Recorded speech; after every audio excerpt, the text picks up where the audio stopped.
2025년 가을, 워싱턴이 술렁였습니다.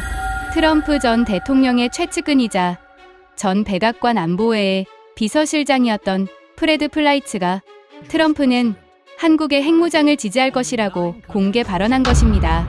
이는 바이든 행정부의 노선과 정반대였습니다.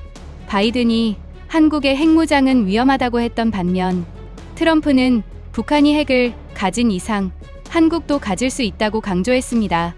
최근 트럼프가 국방부의 핵실험 재개 지시를 내린 것도 같은 맥락이었습니다. 그는 다른 나라들은 실험을 하는데 왜 미국만 멈춰야 하느냐고 반문했습니다. 그리고 한반도에서 단 한 나라, 한국이 핵을 가질 자격이 있다고 말했습니다. 놀라운 건 일본의 배제였습니다. 트럼프는 일본의 평화헌법과 반핵 여론을 이유로 일본의 핵무장은 불가능하다고 단언했습니다. 그 대신 한국을 지목했습니다. 북한의 비대칭 위협을 막을 합리적 핵 억제 주체, 바로 한국이었습니다. 그리고 미국은 한국의 핵 추진 잠수함 사업을 공식 지원했습니다. 미 국방장관은 한국의 조선 기술은 세계 최고 수준이며 잠수함, 건조 협력 확대가 가능하다고 밝혔습니다. 핵이 없는 나라, 그러나 세계 5위의 군사 강국, 이제 미국의 전략 중심에 한국이 놓였습니다. 도대체 무엇이 미국을 이렇게 움직이게 만든 걸까요? 잠시 후 다음 장에서 그 이유를 낱낱이 확인해 보시죠. 그리고 지금 좋아요와 구독으로 이 감동적인 이야기를 계속 전할 수 있는 힘이 되어 주세요. 한국의 새로운 시대, 이제 막 시작됩니다. 저는 그날 밤 워싱턴의 모든 전화기가 울리는 걸 들었습니다. 프레드 플라이츠, 트럼프의 최측근이 입을 열었습니다. 대통령은 한국의 핵무장을 지지합니다. 단 한 문장이었습니다. 하지만 그 한 문장이 세상을 뒤집었죠. 저는 리처드 호킨슨입니다.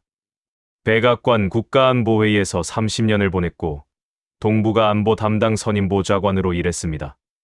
핵 확산 방지, 그게 제 평생 일이었죠. 하버드 케네디 스쿨에서 국제정책을 전공했고 중앙정보국 전략분석과에서 근무했던 사람입니다.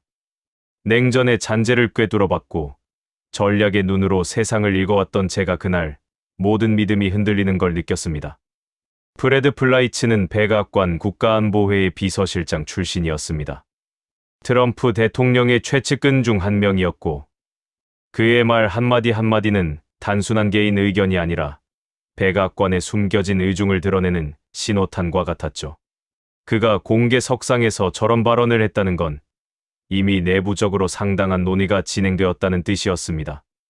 바이든 행정부가 그토록 강조했던 비핵화 원칙을 정면으로 부정하는 폭탄 발언이었고 그 폭탄은 이제 막 터지기 시작한 참이었습니다. 저는 그 순간 손에 들고 있던 커피잔을 천천히 내려놓았습니다. 30년 경력 동안 저는 수백 개의 안보 보고서를 검토했고 수십 번의 위기 상황을 관리했지만 단 한 번도 한국의 핵무장 승인이라는 문장을 공식 문서에서 본 적이 없었거든요. 그건 금기였고 절대 넘어서는 안 되는 붉은 선이었으며 그 누구도 감히 입 밖에 꺼내지 못하는 주제였습니다. 그런데 지금 그 선이 무너지고 있었고 무너지는 속도는 제가 상상했던 것보다 훨씬 빨랐습니다. 더 충격적인 건 그 다음에 터져 나온 소식이었습니다. 트럼프 대통령이 국방부에 직접 지시를 내렸다는 보고가 들어왔죠. 미국의 핵실험을 재개하라는 명령이었습니다. 그는 공개석상에서 거침없이 말했습니다. 다른 나라들은 계속해서 핵실험을 하고 있는데 왜 우리만 멈춰 있어야 하는가? 이건 말이 안 되는 일이다. 이건 단순한 발언이 아니었습니다. 미국의 핵전략 기조가 근본부터 바뀌고 있다는 명백한 신호였고 냉전 이후 수십 년간 유지되어 온 핵 질서의 틀이 흔들리기 시작했다는 증거였습니다. 트럼프는 여기서 멈추지 않았습니다. 그는 한 언론 인터뷰에서 이렇게 말했죠. 북한이 핵을 가진 상황에서 한국도 핵을 가져야 맥락에 맞는 거 아닌가? 저는 그 문장을 3번이나 다시 읽었습니다. 이건 미국 대통령의 입에서 나올 수 있는 말이 아니었거든요. 하지만 그는 말했고 그 말은 이미 전 세계 언론의 헤드라인을 장식하며 퍼져나가고 있었습니다. 저는 그날 밤 늦게 워싱턴 안보 전문가들의 긴급 회의에 참석했습니다. 회의실 안은 술렁거렸고 긴장감이 공기를 짓눌렀으며 누군가는 낮은 목소리로 이렇게 속삭였습니다. 한국은 사실상 핵무장 준비가 완료된 유일한 비핵국입니다. 그 말이 정확했습니다. 한국은 이미 기술도, 자본도, 의지도 모두 갖춘 나라였으니까요. 문제는 능력이 아니라 국제사회의 허가였고, 지금 그 허가의 문이 조금씩 열리고 있었던 겁니다. 그런데 더 놀라운 건 일본과의 비교 지점이었습니다. 트럼프는 같은 인터뷰에서 일본의 핵무장 가능성은 매우 낮다고 단언했거든요. 평화헌법이라는 족쇄가 있고 히로시마와 나가사키의 기억이 새겨진 반핵 여론이 강고하며 내부 정치 구조 자체가 핵무장을 허용하지 않는다는 게 그의 냉정한 분석이었습니다. 저는 그 순간 번개처럼 깨달았습니다. 미국의 전략축이 일본에서 한국으로 천천히 그러나 확실하게 이동하고 있다는 거요. 저는 백악관 회의실의 공기를 아직도 생생하게 기억합니다. 숨이 막히도록 무거웠고 모든 좌석의 사람들이 숨을 죽인 채 화면을 응시하고 있었어요. 그 정적의 한가운데서 저는 깨달았습니다. 이제 세상은 한국을 중심으로 회전하기 시작했다는 것을. 트럼프의 책상 위에 처음으로 코리아라는 단어가 가장 먼저 올라왔고 그건 결코 우연이 아니었다는 것을요. 저는 그날 이후 며칠 동안 잠을 이루지 못했습니다. 세계 질서의 축이 흔들리고 있다는 게 온몸으로 느껴졌거든요. 한국의 핵, 그건 더 이상 단순한 가능성이 아니라 다가오는 현실의 예고였고 저는 그 예고를 목격한 증인이 되어버렸습니다. 한국의 핵무장 논의가 수면 위로 떠오른 지 며칠 후 또 다른 폭탄이 터졌습니다. 미국 국방부 고위 인사가 언론 브리핑에서 공식적으로 발표한 내용이었죠. 우리는 한국의 핵추진 잠수함 건조를 적극적으로 지원할 것입니다. 그 문장을 듣는 순간 저는 숨이 멎는 것 같았습니다. 핵추진 잠수함이라는 건 단순한 무기 체계가 아니었습니다. 그건 전략 자산이었고 핵 억제력의 핵심 축이었으며 미국이 동맹국에게 쉽사리 넘겨주지 않는 최고 수준의 군사 기술이었죠. 그런데 지금 그 기술을 한국에 제공하겠다는 말이 공식 석상에서 나온 겁니다. 저는 그 순간 혼란스러웠습니다. 이게 정말 현실인가? 아니면 제가 뭔가 잘못 이해한 건가 하는 생각이 들었거든요. 더 놀라운 건 그 다음 발언이었습니다. 미국 국방부 관계자는 이렇게 덧붙였죠. 한국에서 직접 건조될 수도 있습니다. 한국의 조선 기술력은 세계 최고 수준이니까요. 저는 그 말을 들으며 뒷목이 서늘해지는 걸 느꼈습니다. 미국산 조선소가 아니라 한국에서 건조한다는 건 단순한 기술 이전을 넘어서 한국이 주도권을 쥐게 된다는 의미였거든요. 저는 그날 밤 국방부 내부 보고서를 검토하며 한국의 조선 산업에 대한 평가를 다시 읽어봤습니다. 한국은 조선업 세계 1위, 잠수함 기술력 세계 최고 수준. 이건 단순한 외교적 수사가 아니라 객관적 사실이었습니다. 한국은 이미 수십 년 동안 세계 조선 시장을 장악해왔고 군용 잠수함 분야에서도 독자적인 설계와 건조 능력을 갖추고 있었죠. 저는 처음으로 의심하기 시작했습니다. 과연 미국이 아닌 한국이 핵심이 되는 시대가 오고 있는 건가 하고요. 보고서 속에는 한국 기술진에 대한 평가가 상세하게 나와 있었습니다. 울산과 거제의 조선소에서 만들어지는 함선들은 품질과 정밀도에서 세계 최고 수준이었고 납기를 지키는 능력 또한 탁월했습니다. 미국 해군조차 한국의 기술력을 인정하고 있었고 몇몇 보고서에는 메이드 인 코리아를 새로운 전략 자산으로 논의해야 한다는 문장이 등장하기 시작했죠. 저는 그 문장들을 읽으며 놀라움을 감추지 못했습니다. 며칠 후 저는 국방부 내부 회의에 참석했습니다.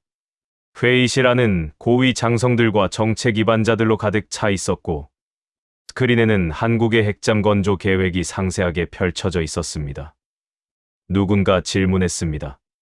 한국이 정말 이 기술을 감당할 수 있겠습니까? 그러자 해군 참모 한 명이 단호하게 답했죠. 감당하는 정도가 아닙니다. 그들은 이미 우리보다 앞서 있을지도 모릅니다. 회의실에 정적이 흘렀습니다. 누군가 낮게 속삭였어요. 이건 새로운 시대의 시작이야. 저는 그 순간 깨달았습니다. 한국은 더 이상 주문자가 아니라는 거요. 미국의 무기를 사들이고 미국의 설계를 따르던 시대는 끝나고 있었습니다. 이제 한국은 설계자였고 기술의 선두에 서 있었으며 미국조차 그들의 능력을 인정하지 않을 수 없게 된 겁니다. 그들의 강철은 단단했고 그들의 의지는 더 단단했습니다. 트럼프 대통령의 결재 서류에 처음으로 핵 추진 잠수함 한국이라는 문장이 찍혔습니다. 저는 그 문서를 직접 보지는 못했지만 동료들을 통해 그 내용을 전해 들었죠. 단순한 협력이 아니라 전략적 동반자 관계로의 전환이었고 미국이 한국을 러시아와 중국을 견제하기 위한 핵 억제 체계의 전진 배치로 활용하겠다는 의도가 명확하게 드러나 있었습니다. 저는 그제야 이해했습니다. 이건 단순히 한국을 돕는 게 아니라는 거요. 한국의 핵잠은 곧 미국의 핵방패를 확장하는 것이었고 태평양 전체의 방위선을 강화하는 전략적 선택이었습니다. 트럼프 특유의 실리적이고 현실주의적인 철학이 한반도 전략으로 구체화되고 있었던 겁니다. 한국이 스스로 지켜야 미국의 비용이 줄어든다. 그의 말은 냉정했지만 논리적이었고 그 논리는 이미 현실이 되어가고 있었습니다. 저는 그날 밤 워싱턴의 불빛을 바라보며 생각했습니다. 한국이 잠수함을 그것도 핵 추진으로 만든다는 게 과연 믿을 수 있는 일인가 하고요. 하지만 보고서는 거짓말을 하지 않았고 그들의 기술은 이미 미국을 넘어서 있었습니다. 저는 그날 워싱턴이 서울에게 배운다는 말을 처음 들었습니다. 러시아와 북한이 손을 잡았다는 소식이 전해진 건 한국 핵잠 논의가 한창이던 그 무렵이었습니다. 푸틴 대통령이 한반도에 다시 발을 들여놓겠다고 선언했고 북한과의 군사협력을 공식화했죠. 저는 그 뉴스를 보며 등골이 오싹해지는 걸 느꼈습니다. 이건 단순한 동맹이 아니었거든요. 세계의 균형이 기울고 있었고 그 무게중심이 한반도를 향해 쏠리고 있었습니다. 러시아와 북한의 군사조약은 냉전 시대의 망령을 다시 불러일으켰습니다. 합동훈련, 무기거래, 정보 교환이 공식화되었고 두 나라는 서방 세계를 향해 노골적인 적대감을 드러내기 시작했죠. 미국 정보국 내부에서는 긴급 보고서가 쏟아져 나왔고 그 보고서들은 하나같이 같은 결론을 내리고 있었습니다. 이건 새로운 냉전의 서막입니다. 저는 오랜 냉전의 눈으로 그 조약을 바라봤습니다. 그리고 그 눈이 흔들렸죠. 왜냐하면 이번엔 달랐거든요. 냉전 시대에는 미국과 소련이라는 두 개의 축이 명확했지만 지금은 러시아, 중국, 북한이라는 복잡한 삼각 구도가 형성되고 있었고 그 한가운데 한국이 서 있었습니다. 한국은 전쟁 위협의 최전선에 선 나라였고 더 이상 뒤로 물러설 곳이 없는 나라였습니다. 그 무렵 워싱턴에서는 우크라이나 사태에 대한 반성의 목소리가 커지고 있었습니다. 우크라이나의 비핵화가 재앙을 불렀다는 주장이 싱크탱크와 안보 전문가들 사이에서 급속도로 확산되고 있었죠. 우크라이나는 소련 붕괴 후 핵무기를 포기했고 그 대가로 안전 보장을 약속받았습니다. 하지만 러시아의 침공이 시작되자 그 약속은 한낱 휴지 조각이 되어버렸죠. 저는 그때 생각했습니다. 핵을 버린 나라가 전쟁을 부른다는 그 잔인한 역사의 아이러니를요. 국가안보회의 회의실에서는 격렬한 토론이 벌어졌습니다. 부커 전 안보보좌관이 단호하게 말했죠. 이건 차악의 선택이 아닙니다. 필연입니다. 그의 말은 무거웠고 회의실 안의 공기를 더욱 짓눌렀습니다. 한국의 핵무장론이 본격적으로 미국 내부 보고서에 등장하기 시작한 건 바로 그 무렵이었습니다.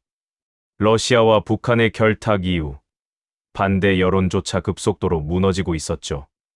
저는 그날 트럼프가 왜 한국을 택했는지 마침내 이해했습니다. 한국의 핵은 전쟁을 부르는 무기가 아니라 전쟁을 막는 억제력이었고 미국이 직접 나서기 힘든 지역 전략의 공백을 메울 수 있는 유일한 해법이었던 겁니다. 한국 핵무장은 곧 미국 본토 방어 전략의 외주화였고 트럼프는 그 냉정한 계산을 이미 끝낸 상태였습니다. 저는 밤늦게까지 정보 분석 보고서를 읽으며 경제적으로 몰린 러시아와 북한의 움직임을 추적했습니다. 서방의 제재로 경제가 파탄난 두 나라는 점점 더 절박해지고 있었고, 절박한 자는 무모해진다는 게 역사가 증명한 진리였죠. 핵을 가진 절망한 두 국가가 연합하는 것은 가장 위험한 조합이었고, 그 위험은 한국을 직접적으로 겨냥하고 있었습니다. 한국은 어떻게 대응하고 있었을까요?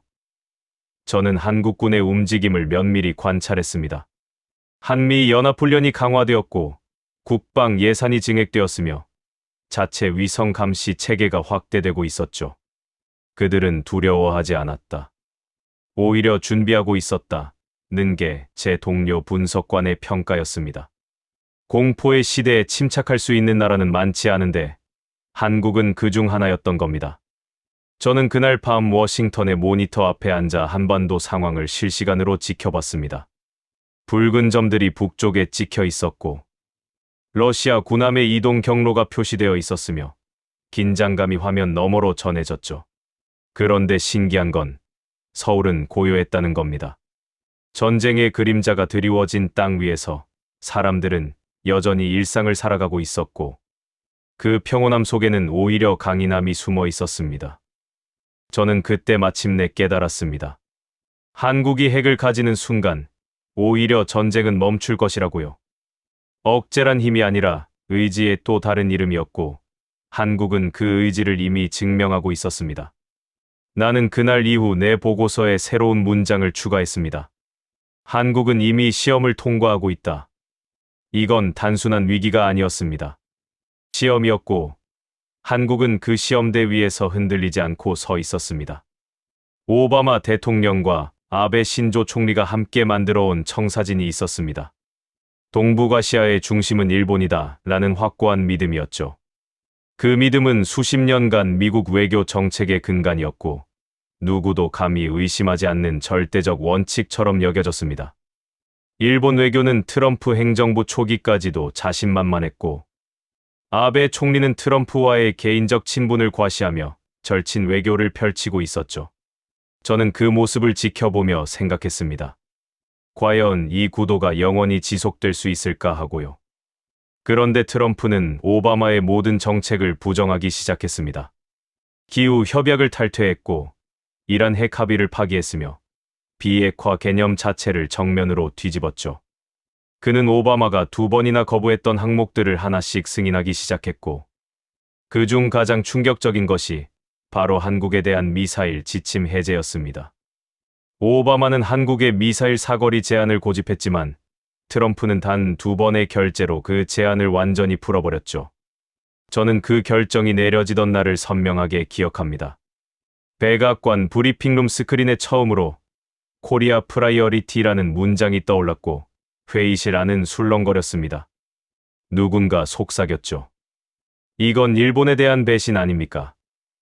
그러자 트럼프 측근이 냉정하게 답했습니다. 배신이 아닙니다. 현실입니다. 북한이 핵을 가진 이상 한국의 국방력 강화는 논리적 귀결입니다. 트럼프는 공개석상에서 거침없이 말했습니다. 북한이 핵을 가진 상황에서 한국의 핵무장은 맥락에 맞는다고요. 그리고 그는 한국의 미사일 능력 제한을 해제하는 것을 적극 지지했죠. 이건 단순한 정책 변화가 아니었습니다. 동북아시아 전략의 축이 완전히 재편되고 있다는 명백한 신호였고 그 중심에서 일본이 밀려나고 한국이 들어서고 있었던 겁니다. 일본 외무성의 반응은 폭발적이었습니다. 도쿄에서는 밤새 불이 꺼지지 않았고 긴급 대책 회의가 연일 이어졌으며 일본 언론들은 한국 핵잠 승인, 일본 외교의 최대 참사라는 헤드라인을 쏟아냈죠. 저는 일본 외무성 내부 보고서를 입수해서 읽어봤는데 그 안에는 절망과 분노가 고스란히 담겨 있었습니다. 정신이 나갈 지경이라는 표현까지 등장했을 정도였으니까요. 트럼프는 여기서 멈추지 않았습니다. 그는 자신의 소셜미디어에 글을 올렸죠. 핵 추진 잠수함, 한국 승인 완료. 동맹 강화의 새로운 장을 열다. 그 짧은 문장이 전 세계로 퍼져나갔고 일본 정치권은 충격에 빠졌습니다. 아베 총리와의 골프 외교로 다져진 친분이 무색하게 트럼프는 한국을 선택했고 일본은 뒷전으로 밀려났던 겁니다. 저는 그날 일본이 아닌 한국의 국기가 백악관 스크린에 떠오르는 걸 똑똑히 봤습니다. 회의 자료마다 한국의 군사력, 한국의 기술력, 한국의 전략적 가치가 강조되고 있었고 일본은 점점 더 뒷페이지로 밀려나고 있었죠. 힘의 이동을 눈으로 목격하는 건 이런 느낌이구나 싶었습니다. 역사가 흐르는 방향이 바뀌는 순간을 제가 지금 보고 있다는 걸 깨달았죠. 미국 내부의 논리도 빠르게 변화하고 있었습니다. 트럼프 행정부는 한국 자위력 강화, 미국 방위비 절감이라는 명쾌한 계산식을 가지고 있었고, 이건 단순한 동맹 관계가 아니라 전략 외주화의 시작을 의미했습니다. 미국이 직접 군사력을 배치하는 대신 한국이 스스로 강력한 국방력을 갖추도록 지원하는 구조였죠. 이게 더 효율적이고 더 경제적이며 더 지속 가능하다는 게 트럼프의 판단이었습니다. 저는 국방부 고위 관계자와 비공식 미팅을 가졌습니다. 그는 조용히 말했죠. 일본이 중심이던 시대는 끝났습니다. 지도는 이미 다시 그려지고 있어요. 그의 말은 냉정했지만 정확했습니다. 태평양 전략의 실질적 중심이 일본에서 한국으로 이동하고 있었고, 그 변화는 되돌릴 수 없는 흐름이 되어가고 있었습니다. 저는 그날 밤 오랜 시간 혼자 생각에 잠겼습니다.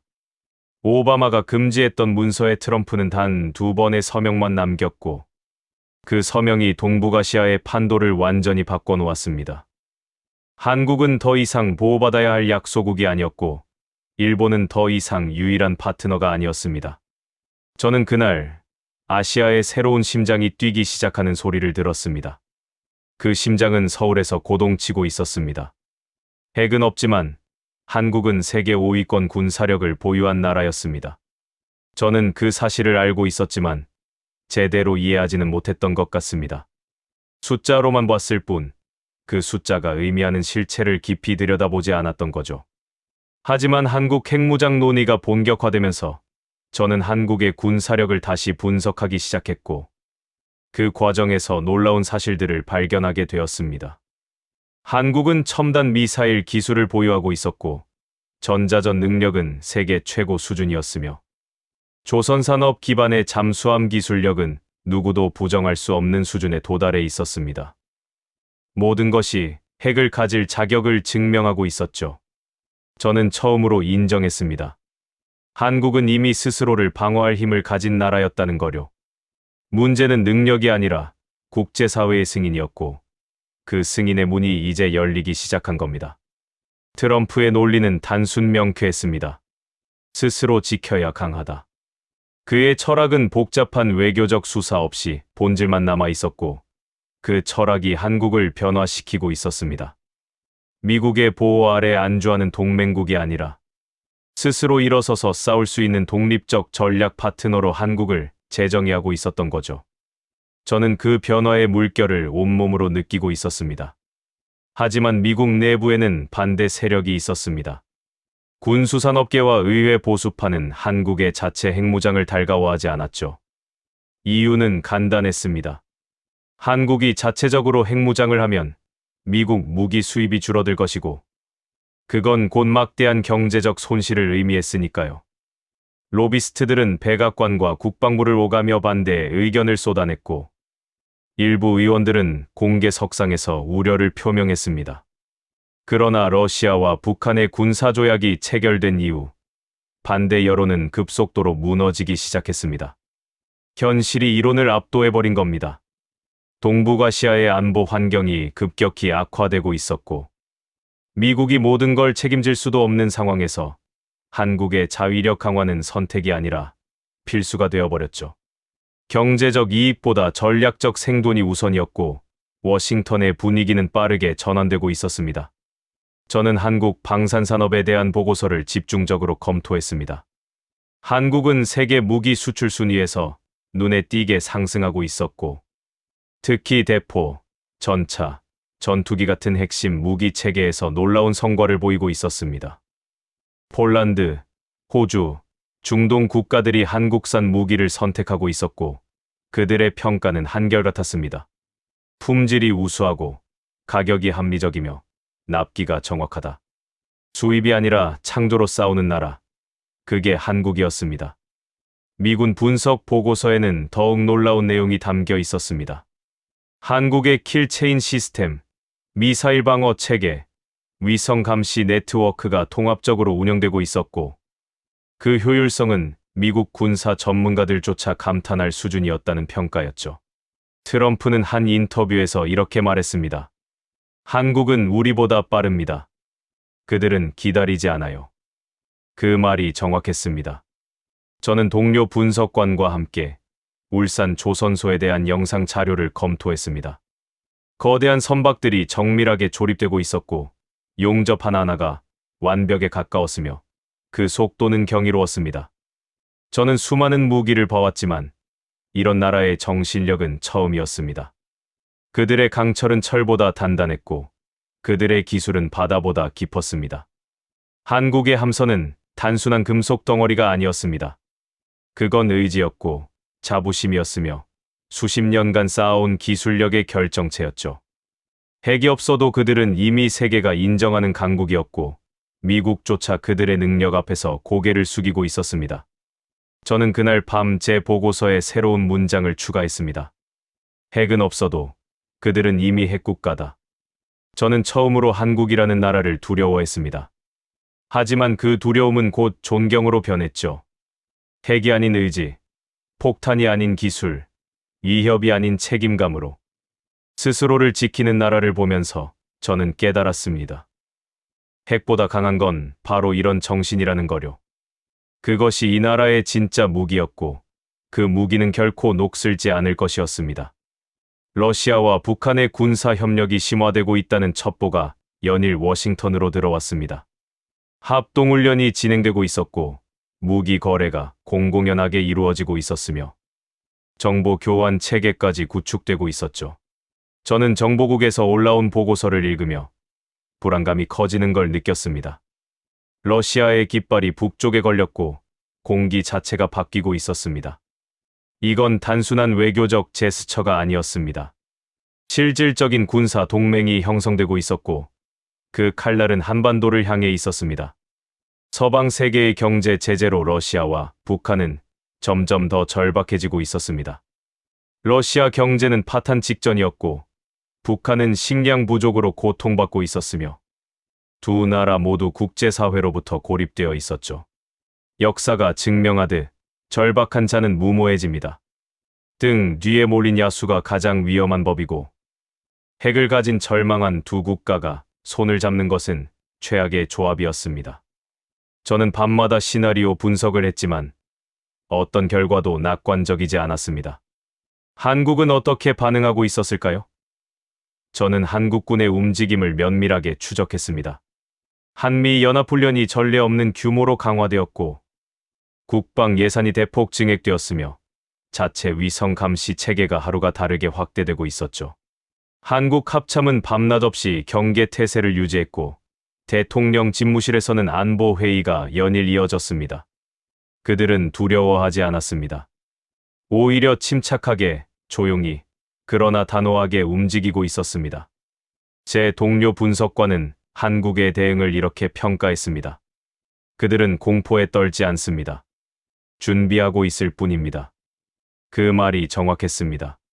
한국은 위협 앞에서 패닉에 빠지지 않았고 히스테리를 부리지도 않았으며 오히려 냉정하게 기술과 방어 체계를 쌓아가고 있었습니다. 공포의 시대에 침착할 수 있는 나라는 많지 않은데 한국은 분명히 그 중 하나였습니다. 저는 그 무렵 중요한 깨달음을 얻었습니다. 이 나라는 이미 미국보다 빠르게 미래를 준비하고 있었다는 거요. 미국은 여전히 과거의 전략에 기대고 있었고 냉전 시대의 사고방식에서 벗어나지 못하고 있었지만 한국은 달랐습니다. 그들은 새로운 위협에 맞춰 새로운 방식으로 대응하고 있었고 그 속도와 효율성은 워싱턴의 관료주의적 의사결정 구조와는 비교할 수 없을 만큼 빨랐습니다. 어느 날 밤, 저는 워싱턴 정보국의 실시간 모니터링 시스템 앞에 앉아 있었습니다. 화면에는 한반도 주변의 군사적 움직임이 실시간으로 표시되고 있었고, 붉은 점들이 북쪽 국경 지역에 집중되어 있었습니다. 러시아 군함의 이동 경로가 추적되고 있었고, 북한 미사일 기지의 활동이 감지되고 있었으며, 긴장감이 화면을 통해 고스란히 전해졌습니다. 그런데 신기한 건 서울의 야경을 보여주는 또 다른 화면이었습니다. 도시는 평온했고, 사람들은 여전히 거리를 걷고 있었으며, 불빛들은 아름답게 반짝이고 있었습니다.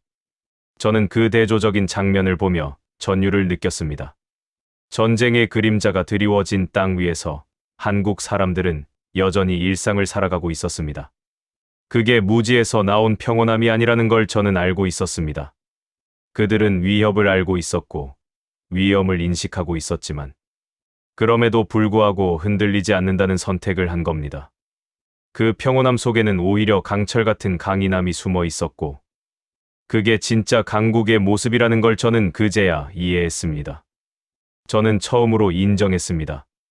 이 나라가 진짜 강국이라는 거요. 강국이란 무기의 수나 군대의 규모로 결정되는 게 아니었습니다. 위기 앞에서 얼마나 침착할 수 있는가, 공포 속에서 얼마나 일상을 지켜낼 수 있는가. 그게 진짜 국력이었고, 한국은 그걸 증명하고 있었습니다. 핵이 아니라 정신이 세상을 지킨다는 진실을 한국이 몸소 보여주고 있었던 겁니다. 저는 그날 밤 제 노트에 이렇게 적었습니다. 이건 단순한 위기가 아니다. 시험이다. 한국은 지금 시험대 위에 서 있었고, 전 세계가 지켜보는 가운데 그 시험을 치르고 있었습니다. 그리고 놀랍게도 한국은 그 시험을 조용히, 그러나 확실하게 통과하고 있었습니다. 저는 그날 이후 확신했습니다. 이 나라는 이미 준비가 되어 있다고요. 워싱턴 포스트의 아침 조간이 배달되던 날, 저는 커피를 마시다가 손을 멈췄습니다. 일면 헤드라인이 눈에 들어왔죠. 미국 군사 전문가들, 대한민국 핵무장이 미국을 지키는 길이라 주장. 저는 그 문장을 3번이나 다시 읽었습니다. 이건 변두리 언론의 자극적인 제목이 아니었습니다. 워싱턴 포스트였고, 그 안에는 국방부 출신 고위 관계자들과 전직 장성들의 인터뷰가 상세하게 실려 있었습니다. 여론의 무게중심이 완전히 바뀌고 있었고, 한국 핵무장론은 더 이상 금기어가 아니게 되어버렸습니다. 기사 속에는 구체적인 논리가 담겨 있었습니다. 한국의 핵무장은 중국과 러시아를 동시에 견제할 수 있는 가장 효율적인 전략이다. 미국의 군사비 부담을 줄이면서도 태평양 방어선을 강화할 수 있는 유일한 해법이다. 저는 그 문장들이 단순한 의견이 아니라 워싱턴 내부에 합의된 목소리를 대변하고 있다는 걸 느꼈습니다. 변화의 물결이 이제 수면 위로 완전히 떠올랐고, 되돌릴 수 없는 흐름이 되어가고 있었습니다. 일본의 반응은 격렬했습니다. 도쿄에서는 긴급 국회가 소집되었고, 의원들은 격앙된 목소리로 외쳤죠. 한국이 핵을 가지면 우리도 가져야 한다. 일본 언론들은 연일 특집 기사를 쏟아냈고, 전문가들은 방송에 나와 우려를 표명했으며, 여론은 들끓었습니다. 그러나 워싱턴의 답은 냉정했습니다. 국무부 대변인은 기자회견에서 이렇게 말했죠. 한국의 상황은 특수하며 일본과는 다른 맥락에서 접근해야 합니다. 그 말의 의미는 명확했습니다. 한국만 예외라는 거였죠. 저는 그 무렵 오래된 문서를 다시 꺼내 읽기 시작했습니다. 2018년에 체결된 미국과 일본의 원자력 협정이었죠. 대부분의 사람들은 그 협정을 일본의 핵 기술 발전을 지원하는 우호적 합의로 알고 있었지만, 저는 그 안에 숨겨진 조항을 발견했습니다. 6개월 사전 통보 시 협정 종료 가능. 겉으로는 평범해 보이는 문장이었지만, 그 의미는 결코 평범하지 않았습니다. 미국은 언제든지 일본의 핵 개발을 차단할 수 있는 보이지 않는 족쇄를 이미 채워놓았던 겁니다. 저는 협정의 미세한 문장들을 하나하나 다시 읽어나갔습니다. 6달, 그것이 일본의 한계였습니다. 아무리 기술력이 있어도, 아무리 경제력이 있어도, 미국의 승인 없이는 단 한 발짝도 나아갈 수 없는 구조였죠. 반면 한국에 대한 문서들은 달랐습니다. 기술 협력의 여지가 열려 있었고, 전략적 동반자라는 표현이 반복적으로 등장했으며, 제약보다는 가능성이 더 많이 언급되어 있었습니다. 저는 그날 밤 깊은 생각에 잠겼습니다. 왜 미국은 일본에게 문을 닫고 한국에게 문을 열었을까? 표면적으로는 평화헌법, 반핵 여론, 정치적 구조 같은 이유들이 제시되었지만 저는 더 깊은 이유가 있다는 걸 알고 있었습니다. 역사였습니다. 미국이 일본에 원자폭탄을 투하했던 그 역사, 진주만에서 배신당했던 기억, 그리고 태평양 전쟁의 상흔들이 여전히 워싱턴의 집단 무의식 속에 남아 있었던 겁니다. 미국은 일본의 손에 핵을 쥐어줄 수 없었습니다. 그건 단순한 전략적 판단이 아니라 역사적 트라우마였고, 아무리 시간이 흘러도 완전히 지울 수 없는 불신의 흔적이었죠. 그러나 한국은 달랐습니다. 한국은 미국과 함께 전쟁을 치렀고, 피를 나눈 동맹이었으며, 배신의 역사가 없는 유일한 동북아 파트너였습니다. 저는 깨달았습니다. 이건 단순한 군사적 결정이 아니라는 거요. 신뢰의 문제였고, 그 신뢰의 무게는 어떤 무기보다도 무거웠습니다. 워싱턴 포스트의 활자가 타자기처럼 머릿속에서 울렸습니다. 코리아 뉴클리어 아머먼트. 그 단어들이 이제는 낯설지 않았고 오히려 자연스럽게 느껴지기 시작했습니다. 역사는 반복되지 않는다는 말이 있죠. 이번에는 한국이 역사를 만들고 있었고 미국은 그 역사의 증인이자 동반자가 되기로 선택한 겁니다. 저는 그날 밤 제 노트 마지막 장에 이렇게 적었습니다. 핵 도미노의 문턱 앞에서 미국은 단 한 나라만을 위해 문을 열었다. 핵의 시대에 미국이 믿은 건 오직 하나의 깃발이었다. 그 깃발은 태극기였다. 저는 더 이상 의심하지 않았습니다. 이건 올바른 선택이었고 한국은 그 선택을 받을 자격이 있는 나라였습니다. 트럼프 대통령은 재임 기간 내내 한 가지를 강조했습니다. 전쟁을 일으키지 않는 것이 나의 가장 큰 업적이다. 많은 사람들이 그의 말을 정치적 수사로 치부했지만 저는 달랐습니다.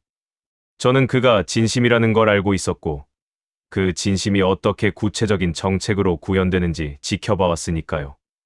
그는 전쟁을 막는 가장 현실적인 길로 억제력 강화를 선택했고 한국 핵무장론은 바로 그 철학의 자연스러운 연장선이었습니다. 트럼프는 주한미군 주둔 비용 문제를 놓고 한국과 격렬하게 논쟁했던 적이 있습니다. 그는 방위비 분담금 인상을 요구했고 심지어 주한미군 철수까지 검토한다는 발언을 서슴지 않았죠. 많은 사람들이 그를 비난했고 동맹을 흔드는 무책임한 행동이라 질타했지만 저는 그의 속내를 이해하고 있었습니다. 그는 한국이 스스로 지킬 힘을 가져야 진정으로 강해진다고 믿었고 미국에 의존하는 구조를 근본적으로 바꾸고 싶어 했던 겁니다. 그리고 그는 결정적인 순간에 이렇게 말했습니다. 핵무장은 전쟁의 방패다. 전쟁을 막는 억제력이다. 그의 말은 냉정했지만 진실이었고 논리적이었으며 누구도 쉽게 반박할 수 없는 현실주의였습니다. 저는 그날 깨달았습니다. 트럼프는 계산을 이미 끝냈고 그 계산 속에는 한국이 중심에 있었다는 거요. 미국의 전략적 계산은 명확했습니다.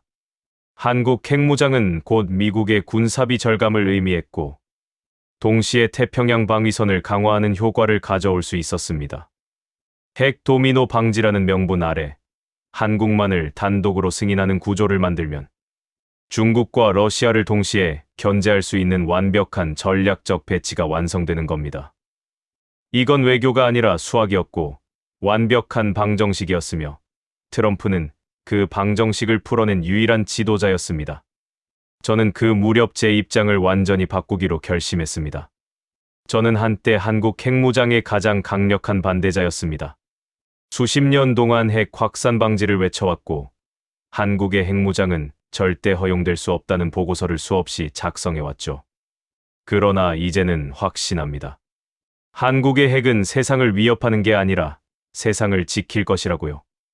핵보다 강한 건 동맹이었고 그 동맹의 본질은 상호 신뢰였으며 한국은 그 신뢰를 받을 자격이 충분한 나라였습니다.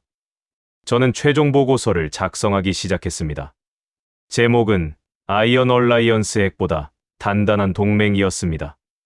그 보고서에는 제가 목격한 모든 것들이 담겨 있었고, 한국이 왜 예외가 되어야 하는지에 대한 논리적 근거가 빼곡하게 정리되어 있었으며, 미국의 국익을 위해서라도 한국의 핵무장을 지지해야 한다는 결론이 명확하게 제시되어 있었습니다. 저는 그 보고서를 쓰면서 제 평생의 신념이 무너지는 동시에 새로운 확신이 세워지는 걸 느꼈습니다. 한국의 미래적 의미는 무엇일까요?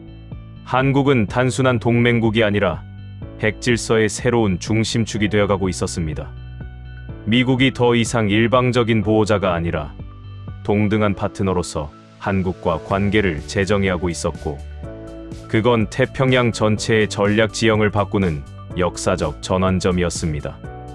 저는 보고서 마지막 장에 이렇게 썼습니다. 이제 미국은 한국을 지키지 않는다. 함께 선다. 트럼프의 말은 냉정했지만 진심이었습니다. 한국이 스스로 지킬 때 미국도 산다. 그 문장 속에는 실리주의가 담겨 있었지만 동시에 한국에 대한 깊은 존중도 함께 있었습니다. 그는 한국을 약한 나라로 보지 않았고 보호받아야 할 대상으로 여기지도 않았으며 오히려 함께 미래를 만들어갈 동반자로 인정하고 있었던 겁니다. 저는 보고서에 서명하기 전 마지막으로 이 문장을 추가했습니다. Korea is the shield of peace. 한국은 평화의 방패다. 핵의 힘은 파괴가 아니라 억제에 있고 한국은 그 진리를 증명하고 있으며 세상은 이제 한국을 중심으로 회전하기 시작했다는 내용이었습니다. 저는 그 문장에 제 이름을 적으며 숙연해졌습니다. 반대자에서 증인이 되었고 회의론자에서 지지자가 된 제 여정이 그 한 줄에 담겨 있었으니까요. 저는 평생 핵을 두려움의 상징으로 여겨왔습니다. 그러나 지금 서울 하늘 아래에서 그 단어의 의미가 완전히 바뀌었습니다. 핵이란 전쟁의 씨앗이 아니라 평화를 지키는 방패였고, 미국은 이제 그것을 한국을 통해 배우고 있었습니다. 이 땅의 강철, 이 민족의 의지, 그리고 그들의 용기가 제가 본 진짜 억제력이었습니다. 세계가 흔들릴 때 한국은 흔들리지 않았고, 저는 그 나라를 진심으로 존경합니다. 시청해 주셔서 감사합니다.